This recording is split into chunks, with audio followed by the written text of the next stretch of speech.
he opened up for French Montana. That was the first show. So the booking. Wait. Time out. Before we even get to that, how did you even book? Like, how did you do this? All right, so boom, right? Such a New York We was thing about to to hold say. time out. We was about to pass this gem. Hold on. How old were you when you did this? This was what, 2015. I graduated when How I was old were you? 21.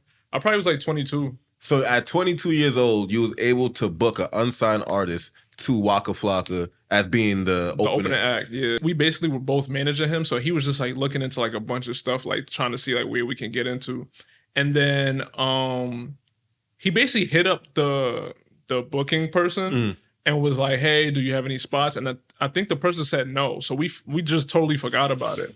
Then like 2 days before the show, I guess somebody pulled out, so he then hit up my brother like, "Hey, I know it's short notice. Would you be able to still perform?" And we like, yeah. And he's like, all right, so it's gonna be $500 to perform. So a lot of these things like that people don't know, you have to actually pay to do, like, it's a business. Oh, you had. So you pay. Okay. The thing is, you can make your money back by selling tickets. Exactly. But I'm like, damn, $500 in 2 days. Yeah. I ain't gonna be able to sell tickets. And mind you, we're in New York. We're downstate. You know what I'm saying? The show was in Albany, so we had to drive 3 hours to get there. So I'm like, ain't no way I'm gonna be able to. So I was just like, yo, F it. I'll pay the $500. What we gonna do? We gonna get all your friends and we gonna just drive all the way up to road trip all the way up to Albany, and we gonna perform. Y'all gonna be in the crowd. Y'all gonna be like, yo, my gosh, like King Queen. Like y'all hype the crowd up as well, and we gonna have the whole thing set. We went and got the set list done and everything. So. At the time, my dad had one of those dollar vans. It was like a 15-passenger van. So I was like, wow, what a time for it to come in clutch. We put everybody, bro, it was like 15 of us, and we drove up there. So at that point, you basically put on your producer hat. Exactly. You know what I'm saying? And that's dope. You know what I'm saying? I think what's important from this story is also to like know your resources and be able to, you know, if you need your resources, be able to reach out and get those. Because my next question to you was, after, you know, the performance, did you see any like return from it? And it don't even have to be monetary, but just like any wisdom that you got from it, or? Yes. So it wasn't nothing monetary. It was more emotion and reassurance. And that sometimes could be more than monetary, right? Yeah, to me is way more important, because if you do something once, you can do it again. Correct. You know what I'm saying? So what happened was, because like I said, it wasn't like, oh man, I spent $500. Like, it's not like a waste of money. He went up there, he rocked the show. Everybody in there was going crazy. I'm like, yo, this is actually surreal. Cause like, you know how you imagine how something goes? Exactly. Like you in the mirror, like, yo, I can't wait. Exactly. The crowd is going crazy for me. And they actually doing this in real life. We talking about a 30-minute set. He never had a 30-minute set before. So when we just performed a bunch of songs. So what happened was, after everybody's like, oh my gosh, they taking pictures with him and stuff like that or whatever. Like, okay, cool. Then say like a week or two go by, we get a call from the same guy again. Like, hey, you guys did a really great job. Would you guys like to open up for Waka Flocka this time? So we like, yeah, why not? And I'm also thinking it's going to be $500 again, because like, I'm like, oh, but at least we have more time in advance to sell tickets this time. He said 1,000. I said, dang. Dang, 1,000?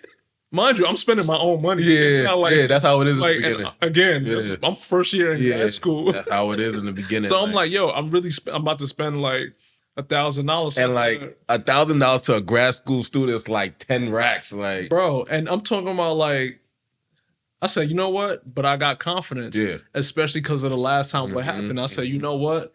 They was like, yo, the people really liked y'all a lot. I guess that's like not a normal crowd, but a lot of people be packing that venue out. Like, it's really like, I think it holds like 1,000 to like 1,500 people. So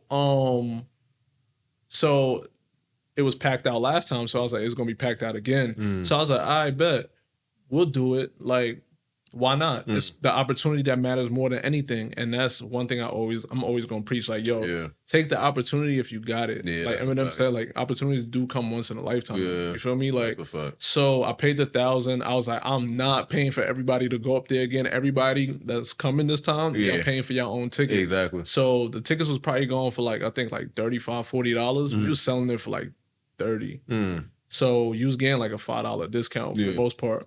So everybody was like, yeah, we liked the last show. Why not? I was like, oh, okay, cool. Word.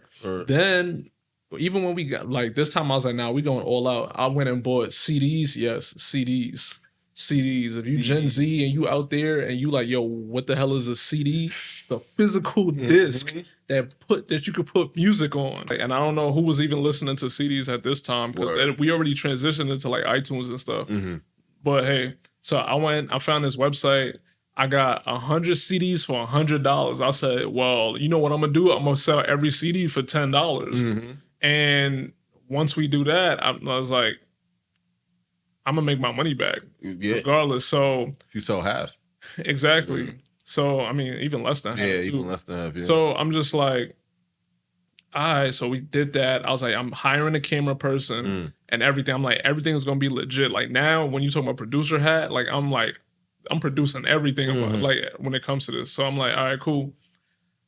We get the CDs. We start selling the CDs before we even go back to the show. So we're already making money from CDs, and then we're already making money from selling the tickets. So I'm like, I bet. Even when we get there, we still got some tickets. Me and my brother, we go out to the front. Yeah. We still got like 13 tickets left. Gotta hustle.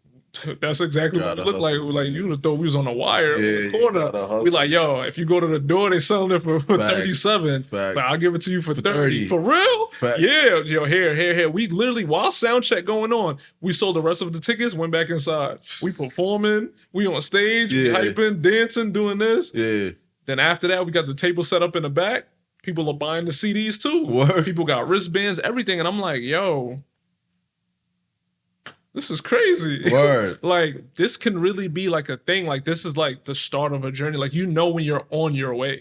You feel what I'm saying? So, like I said, doing music, it definitely taught me a lot of the confidence and how to move, how to hustle, how to do like a lot of things that I just took and just substituted with when it came to like social media. So even when it came time for like, I'll step in front of the camera, I already got the experience. It's just doing it. Why am I putting it's like almost depending on other people for your success. Yeah. When it's like, you can be the one in the driver's seat. Why are you acting like this is an Uber and you sitting in the backseat letting somebody else drive? What if they crash? That's a fact. Like, it's my car, but what if they crash? Exactly. I'd rather crash my own car if that's the case.